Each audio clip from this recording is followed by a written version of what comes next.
Welcome to Running for Real, a global community with a shared love and curiosity for running. Together we reconnect with the reasons why we love to run and discover ways it helps us become better people. Whether it's the quiet moments of a morning run while the rest of the world still sleeps, or befriending the strangers next to you at the start line of a race, we are here to connect with others who see running as the common thread that weaves our lives together. Come join me, Tina Muir, as I talk with people from all walks of life, united by a love of running. Hello, my friends. Welcome to episode 386 of the Running for Real podcast. Thank you for joining me today. I'm excited that you are here. And today I thought we would have a solo episode because I think there's a lot that I could have been sharing. I shared a little bit in December, although hopefully these don't become a place where I predict the wrong thing and everything goes wrong. But the solo episode I did in December was kind of more of a recap. And I want this one to be a what is coming in the future. I do want to let you know that I have a little bit of a kind of cough like that, throaty thing going on. And so I may need to do that on occasion. That said, I wanted to make this episode about what is going on with Running for Real moving forward, where I am at, where things are at, kind of give you a real look under the hood as to what's been going on. I also wanted to share what it's like to go to these various events, conferences, expos that I've been going to over the last year. A lot of that was brand new for me. I wasn't someone who went to all these things. In fact, the first time I officially went to any of them was, I'm trying to think if there was, I guess I went to the Race Management Program Summit in June last year, but even that one's not really a big one. I'll explain what each of those are. But really the first time I went to any of them was November last year. And now I feel like I've been to them all. And so I want to give you a bit of a sneak peek as to what that looks like, what's interesting about them if you think about wanting to go in future yourself. And then, talk about what is going on with Running for Real, where we are at going into this 2024 year. Things are changing. Things are kind of snowballing, and I'm excited to share it with you. I want to begin before I go any further because I know myself and I will forget to do sponsor shout outs, starting with one of our sponsors. First, I want to thank Precision Fuel and Hydration for sponsoring this episode, for supporting me, particularly with the injury that I've been working through for the past year. They were there by my side, even though I wasn't able to race in the second half of the year. I did use their gels exclusively as my only gel during the Bryce Canyon 50 mile that I ran last May. I can't believe we're already at May when I ran it. And I loved it. It went down really easily. As I've said in other places, I literally enjoy taking it down. Not enjoy for a gel. Enjoy, period. I really enjoy the flavor. It's very mild. You get 30 grams of carbohydrate into your system fast. And they're not sticky. They don't stick all over the place and leave your mouth feeling all like, sticky, I suppose is the word. You don't need to wash it down with water. You can just have it on its own. I really love their gels in the original flavor. And I also love the chews in lemon and mint, but I want to talk about the gels exclusively because I wish during my elite career that I had taken down 30-gram carb gels. I now realize that I was under fueling not only in my life, but in my races. And I encourage you, if you haven't already gone to the free fuel and hydration planner that Precision has created just for you from me, you can go to a link in the show notes to go get it.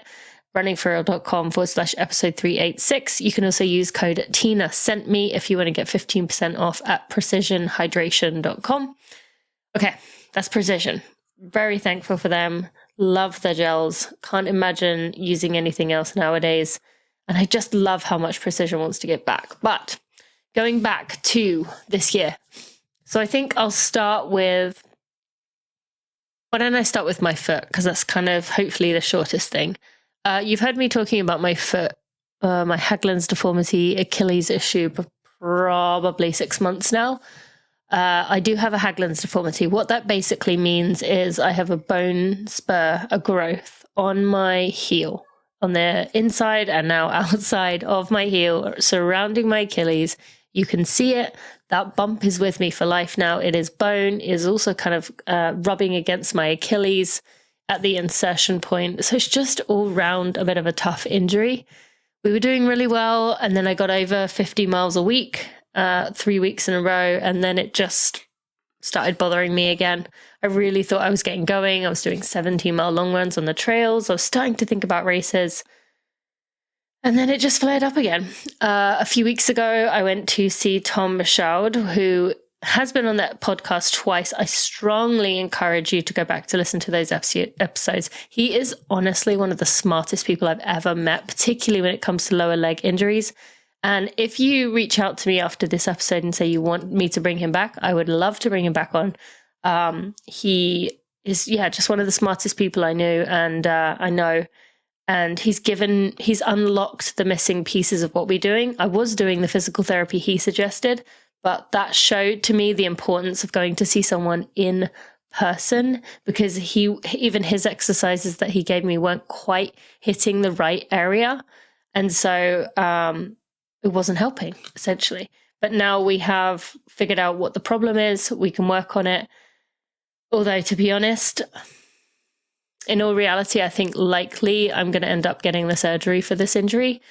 Most runners who get this injury end up with this surgery. In extreme cases, they have to cut your Achilles, shave down the bone, reattach the Achilles. But I think mine is mild enough, and I think they've done enough progression and innovation and technology to where it shouldn't be as aggressive. But still, a surgery on your Achilles is still a surgery on your Achilles. So we are currently doing the exercises that Tom gave me, the physical therapy. I'm back down to running every other day for now until it calms down, which is frustrating.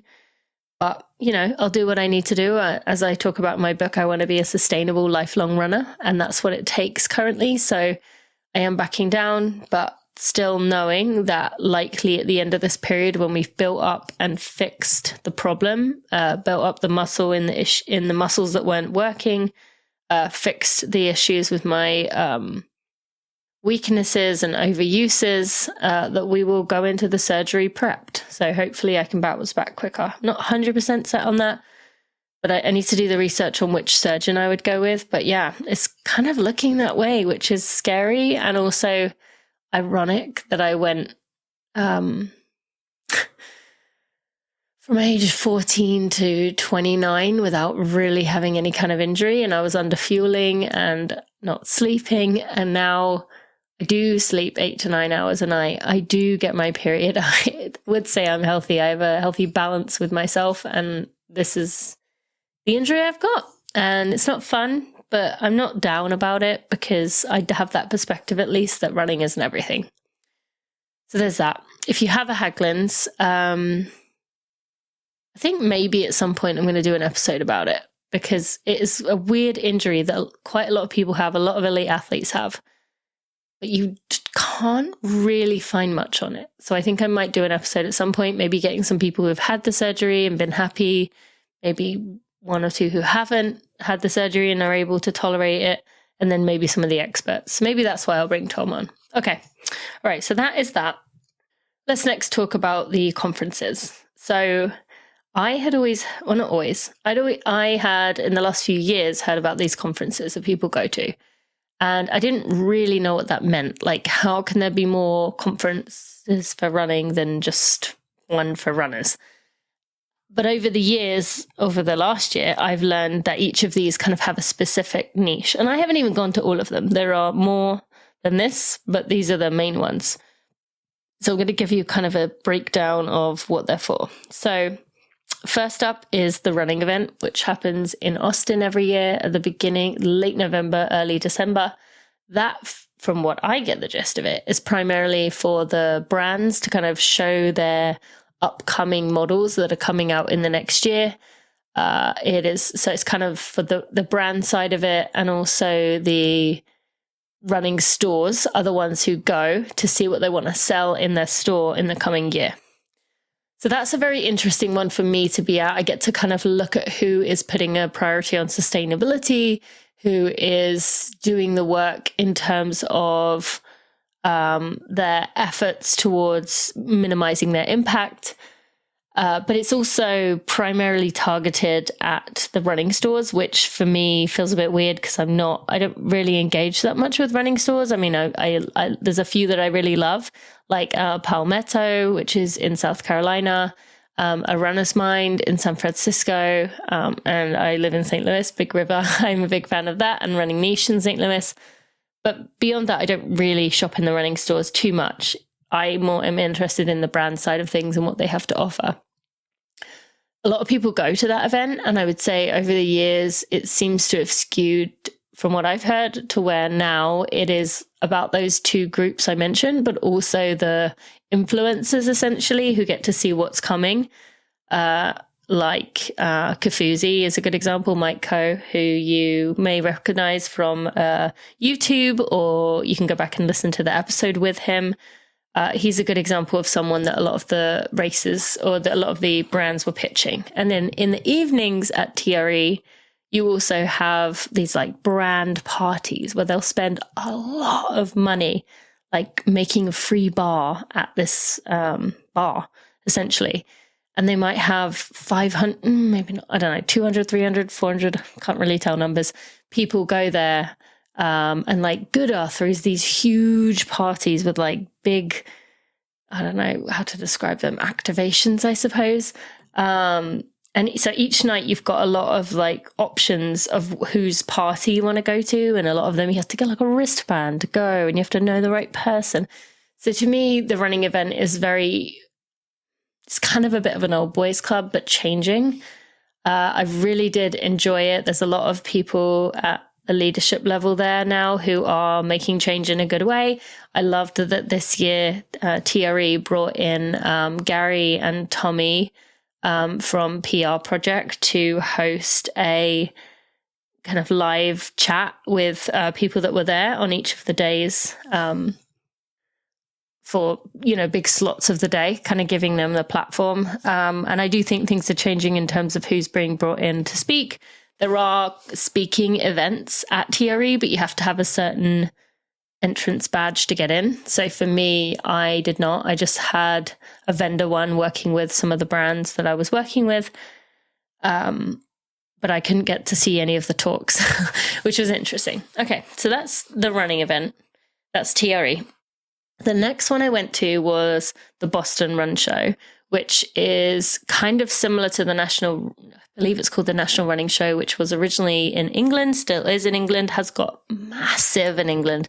And so they're trying to do the same in Boston. This was my first year of going. It was a lot smaller, but what I liked was it felt like an expo without the nervous energy. So I really loved it in there. There was a good amount of people that I knew. But it was mainly for runners just wanting to wander around and get to meet some of the brand. It very much felt like an expo. So the brands were there with what they had to offer, with talking about things that they were working on, and then runners were walking around having conversations. I loved being there with HydroPack and seeing the curiosity and the interest in sustainability or doing your part. Like a lot of people were very interested in the concept of carrying their own fuel, carrying their own cup and refilling, and how to do that. So I loved selling my book at that event, and it just was a good energy there. They did have talks. They had 2 stages, a trail stage and I can't remember what it's called, maybe a road stage. And it was just nice. But in the evenings, there weren't a ton of things going on as far as I knew. So it just felt a lot more low key, like I could see friends and do things, but also be at the event during the day and see people who were hosting events or working with brands themselves. That one I know the least about. I only really heard of it about a month or 2 before I went. So before I go on to the next one, I want to take a moment to thank our next sponsor, and that is AG1. Taking care of your health is not always easy, but it should at least be simple. That is why for the last 5 years, I've been drinking AG1 every day, no exceptions. It is 1 scoop mixed in water once a day, every day. And it makes me feel energized to start my day. It lets me know that whatever is coming my way in the day, I'm ready to take it on. I'm ready to take care of myself. I've done something to take care of myself no matter what life throws at me. And each serving of AG1 delivers my daily dose of vitamins, minerals, pre and probiotics, and more. It is a powerful, healthy habit that is also powerfully simple. With AG1, I know I'm getting what I need to support my brain, my gut, and immune health. It's got those vitamins, probiotics, nutrients from whole foods. I like to think of it as nutritional insurance. So I know I'm covering my nutritional bases, and especially for me with life with 2 kids, I know I'm not always taking the best care of myself. So this is one way I can do that. If there is one product I had to recommend to elevate your health, is AG1. And that's why I've partnered with them for so long. So if you want to take ownership of your health, start with AG1. Try AG1 and get a free 1-year supply of vitamin D3 plus K2 and 5 free travel packs with your first purchase exclusively at drinkag1.com/Tina. That's drinkag1.com/Tina. Okay. So next one is Running USA. So a year ago, I didn't know what Running USA was. I thought it was the website where you typed in your location and it came up with races in your area. Spoiler alert to those of you who also thought that, it is not the same thing. Running in the USA is where you look up races. Running USA is kind of this non-profit that provides support to races, to organizations, to people in the running space who want to take their reach, take their opportunity that they have to connect with the running community to the next level. It's kind of a hub for races and for people who want to grow in the sport. So in Boston last year, I was invited by a friend, the COO of the Chicago Event Management, the general manager for the Chicago Marathon, to go with him to the Running USA happy hour in Boston. Didn't know what I was doing. I only knew Mike. I found him. I was relieved to find him. He introduced me to a few people, amongst them Marathon Photo, someone from the Boston Marathon finish line manager. He introduced me to the race director of Toronto, and who else? A few other people. Anyway, so in that moment, there seemed to be a lot of people around. I didn't know hardly any of them. And that really was my dive into the running industry. That was the first time I'd heard of Running USA. That was the first time I'd learned anything and really got to be around these industry people. I felt very out of place. I felt like everyone knew that I didn't know what I was doing. Oh, I also met the LA Marathon race director. I felt like everyone didn't know what I was doing, and I just felt very uncomfortable, but kind of excited to see what could happen. A few months later, I don't know if I should say who it was. Someone said to me, I think you should apply to be on the board of Running USA. And I thought, well, that's a cool opportunity. Yes, I would love to. So I applied, and then I got interviewed, and yes, then I was put on the slate of people for the board positions, to which I was accepted, I suppose. And I then was on the board of directors for Running USA. So I went to our first board meeting about a month later, and I had to book my travel and head up there quickly, which kind of caught me off guard. But I guess this is the life of a board of directors position. But I went into it completely unprepared. I didn't know what to say. I didn't know what I was walking into. I didn't understand what it meant. When they showed the financials, I just felt completely in over my head.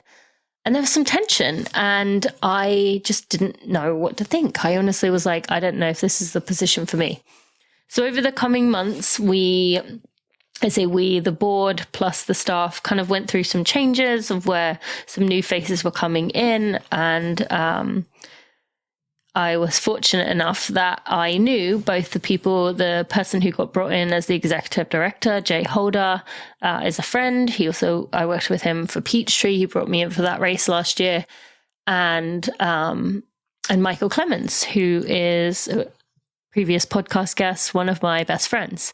And so I got to have a look into the inner workings of what was Running USA was becoming, but I also got the feel that this was bringing a new change to Running USA. There were 6 of us who were new on the board, and we all had different areas of expertise. Had someone who was insurance, someone who was in volunteering, someone who was very good at the financials, someone who was good at emergency services and risk management, and myself with sustainability. So we each had a role. Something that we brought to the board in addition to what they had. And I just got the feeling that this was kind of all part of a bigger plan to move Running USA in the right direction, because it very much felt like in the past, Running USA had very much been this, again, old boys club, and needed to change, needed to be made more an inclusive space, needed to have some new ideas brought in. And I was excited to be a part of that. So Running USA, the conference, kind of blew me away in many ways, partly because it is very strange to, for example, one of the evenings, Haku, the title sponsor of the event, which is a registration platform, took about 150 people over to Animal Kingdom, because the conference was in Disney World. To Animal Kingdom. In the evening, we walked in and went straight to the Avatar ride, which, by the way, funny story with that. Everyone was very excited for this ride. What was it called? I can't remember what the ride was called. It's the Avatar. Oh, God, I've forgotten it. Anyway, one of this Avatar motion ride where you get to feel like you're riding an avatar, or you are an avatar. I can't remember the name of the animals they ride, but you're riding one of those. So we're waiting in line. We walk straight up. Great. Sit down. They strap you in. You're holding your hands on these handlebars. They kind of compress you in from the front and the back. And then the screen essentially drops down. And I was like, oh no, because I get really bad motion sickness. Those motion simulator things to me are like hell. Come out like a feeling like I'm going to vomit. So everyone else was having the best time. Michael Clemens next to me was like, whoa, this is so cool. And I honestly had to keep my eyes closed for at least a third, if not 2/3 of it. I would open them when I could feel the thing stop and like look essentially. And then we came out and everyone was like, wow, that was amazing. That was so cool. And I was like, because for me, it just feel nauseous and I don't like motion simulator rides. So anyway, so then we went when they had rented out one of the restaurants in Animal Kingdom. So, really cool experiences. I can't remember why I brought that up. Oh, bus. So it's very surreal to see all these, like, essentially the biggest fish in the running industry on a bus together. Or to look around a table, like to be sitting at a table in my case and see the Boston race director, the New York Roadrunners race director, the CEO of, a company backed by Usain Bolt and Serena Williams, the COO of the #1 running app in the world, like all in the same place. Mary Wittenberg. Very surreal seeing all these people in one place. And as I was on the board, I had some additional obligations and things that I needed to do, which was fine and great. And I loved being a part of supporting the emerging leaders. Some of my friends, many podcast guests. Carolyn Sue has been on the podcast before. Werner Volker has been on the podcast before. Who else has been on the podcast before? And then we had Andrea Lyle Pete, Yaku, I can't remember his last name. I'm going to look this up while I'm talking to you because I want to make sure I give him credit. Yaku Moten Spreel? Let's say that. I'll put links in the show notes to all of these people. Tiffany Martin and who am I missing? Liz Rock, also a previous podcast guest. These emerging leaders were brought in. They were given the opportunity to speak in front of the whole conference. They were also given the opportunity to host a breakout session, and it was really cool watching them thrive. And I really, really loved that. And then the rest of the time, it's just kind of networking. It's very surreal. There's lots of conversations happening, and for me, as someone in the industry, but also someone who straddles the community, like crew, club side of things, it was the perfect place for me to be. Great place to have conversations, and just a really cool opportunity. So without going any further, I want to just thank our final sponsor, and then I will tell you about the state of Running for Real, where we're going, and why that relates to what I just told you there at Running USA. So finally, I want to thank Tracksmith. You have heard me talking about Tracksmith for, this is 5 years now. So cool, actually, in that way. And those same items they gave me back in 2019, I am still wearing. The Brighton base long sleeve that I wore before pregnancy, during pregnancy, after pregnancy, still wearing now. I wear it as a day shirt. I wear it as a running shirt. I just love that Brighton base. I know I talk about it all the time. Same with the session speed shorts. But I've also been getting asked, what other long sleeves do you like beyond the Brighton base? Because I know I go on about it. And my answer for that is the Harrier. I really like the Harrier for maybe a little bit warmer. It's also the ideal long sleeve to wear on its own. So 40 to 50 degrees is kind of where Harrier thrives for me, just as its own as a base. And that's the thing with Tracksmith, is they obsess over details. So the quality of every single item is just brilliant, and it keeps its shape. It holds well. It can handle, hundreds of wears, what I've used it for so far. And they're really, really thoughtful and intentional with the materials that they choose. So when you buy something, you know that it's going to last a really long time. So as a friend of mine, you can use code TINANEW to get $15 off your order of $75 or more. Or if you've already purchased something from Tracksmith, you can use code TINAGIVE, and it will give you free shipping, and you'll make a donation to Track Girls. You can also go to tracksmith.com/Tina to go check out, those items. And if you've been thinking that you really need something that's going to last you a long time and not have to buy a new one in a year or 6 months or 2 years, go ahead and get those. They really are worth the money. So thank you to Tracksmith for supporting me. And let's go on to the final piece of this, which is the direction of Running for Real moving forward. It's funny, I was saying to Sally on my team, our team at Running for Real, that I released an episode about a year ago, maybe a little bit longer, called I Felt So Lost. And I didn't really know where my direction was going. I didn't know what I was doing. I knew I had the podcast, and I still have the podcast. And I love that I'm bringing on more and more of these community leaders who are doing amazing things. But I also didn't know beyond that where I was headed. I knew I cared about sustainability. I knew I wanted to do this, but I didn't know what that meant. Now I am the sustainability lead for the World Road Running Championships in San Diego. That is a elite race, the one I actually participated in myself in 2016 in Cardiff. And it's also a 1 mile, a 5K, and a half marathon, what they call people's race. So where you, as an everyday runner, a recreational runner, would get the opportunity to run essentially in a world championship. You can say you've run in the World Road Running Championships. It is in San Diego. It is next September 25. So mark that in your calendars. I would love for you to be there, love to see you there. And we are intending on making this the most sustainable race there's ever been. We are being bold and brave with the initiatives that we are initiating. We have the wind at our backs in a few ways, being in San Diego. And I have some amazing friends I'm calling the avatars of sustainability that I'm bringing together to support me in this. And I really feel optimistic of what this can be. So that's my primary focus for the next few years, is crushing that. Or I know I'm not going to be able to achieve everything, but doing the absolute best I can with the opportunity that I have. Beyond that, though, as you probably know, I've been working with a lot of the major races last year. I worked with CIM and Peachtree and New York and Chicago and Toronto. And this year I'm going to be working with some of those, also some additional ones.